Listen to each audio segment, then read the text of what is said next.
নমস্কাৰ আজিৰ এই ভিডিঅ'টো জানো হওক বৃশ্চিক ৰাশিৰ ব্যক্তিসকলৰ বাবে জুলাই মাহটো কেনেকুৱা যাব দন্ত ন আৰু অন্তস্থ জ এই দুটা আখৰৰ যিসকলৰ নাম আৰম্ভ হয় তেওঁলোকৰ হৈছে বৃশ্চিক ৰাশি তো এই ভিডিঅ'টো চাই যদি ভাল লাগে তেতিয়াহ'লে এই দুটা আখৰেৰে নাম আৰম্ভ হোৱা ব্যক্তিসকলৰ সৈতে ভিডিঅ'টো শ্বেয়াৰ কৰিবলৈ নাপাহৰিব আজিৰ এই ভিডিঅ'টোত আমি এই সকলোবিলাক দিশ ভালদৰে আলোচনা কৰিম সো এই ভিডিঅ'টো শেষলৈকে চাই থাকিব আপুনি যদি এতিয়ালৈকে মোৰ চেনেলটো সাবস্ক্ৰাইব কৰা নাই তেতিয়াহ'লে সাবস্ক্ৰাইব কৰি ল'ব আৰু ভৱিষ্যতে আপলোড কৰা ভিডিঅ'ৰ নটিফিকেশন পাবৰ বাবে বেল আইকনটো চুই অল সিলেক্ট কৰি দিব প্ৰথমতে জানো আপোনালোকৰ স্বাস্থ্যৰ ক্ষেত্ৰত ৰাশিৰ অধিপতি মংগল গ্ৰহটো আৰম্ভণিতে দেখিবলৈ পাইছে যে ৰোগৰ স্থানস্থ হৈ আছে মংগল গ্ৰহটো জুলাইৰ 12 তাৰিখে আপোনালোকৰ ইয়াতে আহিব প্ৰথমতে ৰোগৰ স্থানত থকাৰ কাৰণে আপোনালোকে শত্ৰুৰ ওপৰত বিজয় লাভ কৰিব পাৰিব কিন্তু প্ৰবলেমটো হৈছে আপোনালোকৰ ৰোগৰ স্থান কিছুমান ব্লাড ৰিলেটেড কিছুমান প্ৰবলেম আহিব পাৰে আপোনালোকৰ তেজৰ কিবা উপাদান কম বেছি হোৱাৰ কাৰণে যিবিলাক প্ৰবলেম হয় সেইবিলাক প্ৰবলেম আপোনালোক ডিস্টাৰ্ব দিব পাৰে মংগল গ্ৰহটো ৰিলেটেড বেমাৰ বিলাকৰ ভিতৰত আছে কিছুমান ধৰি লওক ৰক্তচাপজনিত প্ৰবলেম হাড়ৰ মজ্জা ৰোগ খজুৱতি ৰিলেটেড প্ৰবলেম এইবিলাক ক্ষেত্ৰত চকু কাণ নাক সম্বন্ধীয় প্ৰবলেমো এইখিনি সময়ছোৱাত আহিব পাৰে আপোনালোকে সাৱধান হ'ব লাগিব মাহটোৰ আৰম্ভণি সময়ছোৱা অলপ বেছি সাৱধান হ'ব লাগিব কিন্তু মাহটোৰ প্ৰথম সময়খিনি মই যে ক'লো এটা ডিউৰেচন আপোনালোকে জুলাইৰ 12 তাৰিখলৈকে শত্ৰুৰ ওপৰত বিজয় লাভ কৰিব পাৰিব এইটো এটা যথেষ্টখিনি ভাল দেখিবলৈ পাৰিব শনি গ্ৰহটোৰ দৃষ্টি যেহেতু ৰোগৰ স্থানত আছে আপোনালোকৰ কিছুমান বিষজনিত প্ৰবলেমে এইখিনি সময়ছোৱাত ডিস্টাৰ্ব দিব পাৰে আপোনালোকে সেইবিলাক ক্ষেত্ৰত সাৱধান হ'ব লাগিব অলপ আপোনালোকে নিজৰ স্বাস্থ্যৰ যত্ন ল'ব লাগিব ইয়াতে দেখুৱাই দিছো আপোনালোকৰ ধন উপাৰ্জন বা সঞ্চয়ৰ ক্ষেত্ৰত কেনেকুৱা হ'ব ধন ইনকামৰ ক্ষেত্ৰত আছে কেতু গ্ৰহটো অলপ স্লো প্ৰগ্ৰেছ দেখা গৈছে আপোনালোকৰ কেতু গ্ৰহটো ইয়াতে নিচস্থ ৰাশিত আছে নিচস্থ ৰাশি মানে আসলতে এক্স্যাক্টলি ক'বলৈ গ'লে নিচস্থ নহয় কিন্তু এইটো ৰাশিত কেতু গ্ৰহটোৱে ভাল ফল দিয়া বনোৱাত সো আপোনালোকে অলপ নিজৰ ইনকামৰ ক্ষেত্ৰত আপোনালোকৰ অলপ ধৰি লওক অৱসাদগ্ৰস্ত বা এনেকুৱা লাগিব যে মই ইমান কষ্ট কৰাৰ পিছতো মই ইনকামটো কৰিব পৰা নাই তেনেকুৱা ফিল আহিব পাৰে আপোনালোকে ধৈৰ্য ধৰি নিজৰ কাম কৰি থাকক সময়ৰ সদায় একে নাথাকে এইখিনি সময়ছোৱা অলপ বেয়া চলি আছে পিছত আকৌ ভাল সময় আহিব মুঠতে চাবলৈ গ'লে ইয়াতে দেখিবলৈ পাৰিছে যে ইনকামৰ ঘৰৰ অধিপতি বুধ গ্ৰহটো আৰম্ভণিতে আপোনালোকৰ ভাগ্যস্থানত আছে আৰু 19 জুলাই তাৰিখৰ পিছত আপোনালোকৰ কৰ্মস্থানত যাব বুধ গ্ৰহটো যেতিয়া কৰ্মস্থানত যাব আপোনালোকৰ ব্যৱসায়ৰ ক্ষেত্ৰতো ভাল হ'ব ইচ্ছাপূৰ্তিৰ ঘৰৰ অধিপতি হয় বুধ গ্ৰহটো আৰম্ভণিতে আপোনালোকৰ ভাগ্যৰ স্থানত আছে অপৰচুনিটি আনিব সুযোগ সুবিধা আনিব ইনকামত বৃদ্ধিৰ ক্ষেত্ৰত সহায়ক হ'ব কৰ্মপ্ৰাপ্তিৰ ক্ষেত্ৰতো সহায়ক হ'ব শিক্ষকতা জ্যোতিষ লিখক পত্ৰকাৰিতা কিতাপ কাগজৰ ব্যৱসায় এইবিলাক ক্ষেত্ৰত যদি আপোনালোকে জড়িত হৈ আছে বা আপোনালোকে পাব্লিশিং হাউচত যদি কাম কৰি আছে তেতিয়াহ'লে আপোনালোকে এইখিনি সময়ছোৱাত ভাল ফল পাব পাৰিব বুধ গ্ৰহটোৰ ফালৰ পৰা এইখিনি সময়ছোৱাত ভালেই ফল পাব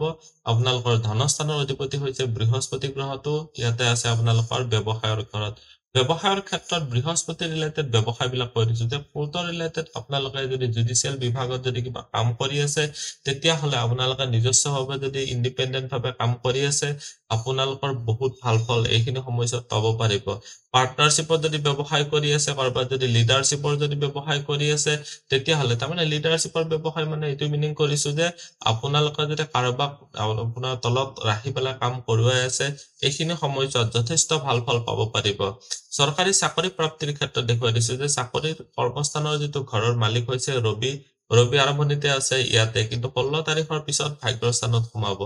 বৰ্তমান সময়ছোৱাত ইয়াৰ পৰা একাদশস্থ হৈ আছে এক্স্যাক্টলি বেয়া বুলি ক'ব নোৱাৰি কিন্তু সংঘৰ্ষ কৰিব লাগিব যদি চৰকাৰী চাকৰি পাব বিচাৰি আছে তেতিয়াহ'লে অধিক কষ্ট কৰিব লাগিব ব্যৱসায়ৰ ক্ষেত্ৰত আপোনালোকে এইখিনি সময়ছোৱাত অলপমান ধৈৰ্য ধৰি চলিলে হ'ল ইগোটো আহিব নিদিব বাকি কোনো ধৰণৰ প্ৰবলেমেই নাই এতিয়া জানো হওক আপোনালোকৰ ভাগ্য পিতা ধৰ্ম বা গুৰুজনৰ ক্ষেত্ৰত বাৰু ইয়ালৈ যোৱাৰ আগতে মই সাৰ্ভিসৰ ঘৰটো দেখিবলৈ পাইছো যে মংগল গ্ৰহটোৰ স্থিতি আছে জুলাইৰ 12 তাৰিখলৈকে আপোনালোকে কম্পিটিটিভ এক্সাম পাছ কৰাৰ ক্ষেত্ৰত যথেষ্টখিনি ভাল দেখা গৈছে বাছনিমূলক যিবিলাক পৰীক্ষা হয় যেনেকুৱা চাকৰিৰ কাৰণে এডিআৰই পৰীক্ষা পুলিচৰ বিভাগৰ পৰীক্ষা টেট পৰীক্ষা এইবিলাক ক্ষেত্ৰত কিবা যদি হৈ যায় তেতিয়াহ'লে আপোনালোকে অধিক শুভ ফল পাব পাৰিব ইয়াতে এতিয়া দেখুৱাই দিছো ভাগ্য পিতা ধৰ্ম বা গুৰুজনৰ ক্ষেত্ৰত এইটো ঘৰত ৰাহুৰ দৃষ্টি আছে এইখিনি সময়ছোৱাত কনফিউজন ক্ৰিয়েট হোৱাটো স্বাভাৱিক নিজৰ কনফিউজন বিলাক আপোনালোকৰ যিবিলাক সন্দেহ ভাব আহে মনত যদি কিবা খোকোজা লাগি থাকে তেতিয়াহ'লে এইখিনি সময়ছোৱাত আপোনালোকে অলপ নিজেই নিজৰ বিবেকেৰে কাম ল'ব লাগিব যেনেকা কাম কৰিলে আপোনালোকৰ পিতা বা গুৰুজনৰ সৈতে মতানৈক্য হ'ব পাৰে ভাগ্যৰ ফালৰ পৰা অলপ বিড়ম্বনা হ'ব পাৰে এইখিনি সময়ছোৱাত আপোনালোকে কেৱল অলপ চাই চিতি মনৰ যিটো এটা ধৰি লওক ইচ্ছা সেইটো বিবেকেৰে একবাৰ পৰিচালনা কৰি পেলাইহে আপোনালোকে ডিচিশ্যন ল'ব, ভাল ফল লাভ কৰিবলৈ পাৰিব, ভাগ্যৰ ফালৰ পৰা ছাপোৰ্ট লাভ কৰিব পাৰিব। ভাগ্য বা আপোনালোকৰ এতিয়া ধৰ্ম কৰ্মৰ ক্ষেত্ৰতো বেয়া নহয়, ধৰ্ম কৰ্মৰ ক্ষেত্ৰত কেৱল আপোনালোকে বেছি লিপ্ত হোৱাটো বৰ এটা ভাল নহ'ব, কাৰণ এইখিনি সময়ছোৱাত ৰাহুৰ যিহেতু দৃষ্টি আছে আপোনালোকৰ কনফিউজন ক্ৰিয়েট হ'ব পাৰে। লাভ ৰিলেশ্যনশ্বিপ বা আপোনালোকৰ যদি বিবাহৰ ক্ষেত্ৰত চাওঁ, আপোনালোকৰ প্ৰেমৰ স্থানত ৰাহুৰ স্থিতি আকৌ ইয়াতে কনফিউজনৰ ক্ৰিয়েট কৰিব পাৰে। কিছুমান কৃত্ৰিম ভয় আপোনালোকৰ মনত আহিব পাৰে, যাৰ কাৰণে আপোনালোকৰ এই ভয় ভাৱৰ বশৱৰ্তী হয় আপোনালোকৰ কিছুমান এক্সট্ৰা প্ৰব্লেম ক্ৰিয়েট কৰিব পাৰে। ৰাহুৰ স্থিতি যিহেতু আপোনালোকৰ বুদ্ধি স্থানত আছে, ৰাহুৰ স্থিতি ইয়াতে আপোনালোকৰ কাৰণে বৰ এটা ভাল নহয়, কাৰণ এইবিলাক কনফিউজনৰ কাৰক হয়, বা ৰাহুৱে মূৰটো মানে আপোনালোকৰ বিবেকক মানে পৰিচালিত কৰি আপোনালোকক লোভৰ বশৱৰ্তী কৰাই হলেও আপোনালোকৰ এইখিনি সময়ছোৱাত নিজৰ বুদ্ধিটোক ভ্ৰমিত কৰিব পাৰে। প্ৰেম প্ৰসংগত ইয়াতে আপোনালোকৰ বিচ্ছেদৰ কাৰকো হৈ যাব পাৰে। বৈবাহিক জীৱনত বৃহস্পতিৰ স্থিতিৰ কাৰণে এইখিনি সময়ছোৱাত নিজৰ পতি বা পত্নীৰ ফালৰ পৰা ছাপোৰ্ট লাভ কৰিব পাৰিব। আপোনালোকে এইখিনি সময়ছোৱাত যদি ব্যৱসায় কৰি আছে, নিজৰ লাইফ পাৰ্টনাৰৰ সৈতে আপোনালোকে যদি ছাপোৰ্ট লাভ কৰিব পাৰে, তেতিয়াহ'লে অধিক শুভ ফল পাব পাৰিব।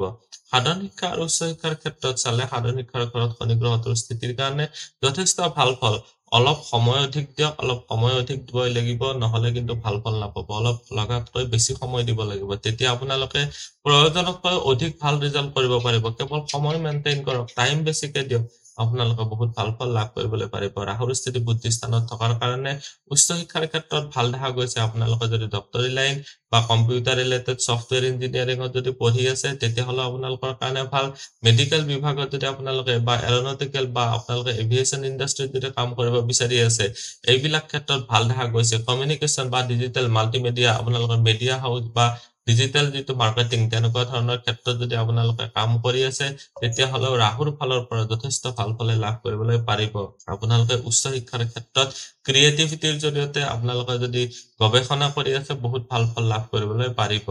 আজিৰ এই ভিডিঅ'টোত আমি বৃশ্চিক ৰাশিৰ ব্যক্তিসকলৰ বাবে জুলাই মাহটো কেনেকুৱা যাব গোটেইখিনিয়ে জানিলো। ভিডিঅ'টো চাই কেনেকুৱা লাগিলে কমেন্টত নিশ্চয় জনাব। আপুনিও যদি আপোনাৰ বিষয়ে জানিব বিচাৰে, তেতিয়াহ'লে হোৱাটছএপত কন্টেক্ট কৰিব পাৰে। ধন্যবাদ। এইটো ভিডিঅ'ত আগবঢ়োৱা জ্ঞানখিনিৰ পৰা যদি আনৰো উপকাৰ হ'ব ভাবে, তেনেহ'লে বন্ধুবৰ্গ, আত্মীয় স্বজন আৰু চিনাকি মানুহৰ সৈতে শ্বেয়াৰো কৰিব। আপোনালোকে নেক্সট ভিডিঅ' কিহৰ ওপৰত চাব বিচাৰে কমেন্টত জনাব। ধন্যবাদ।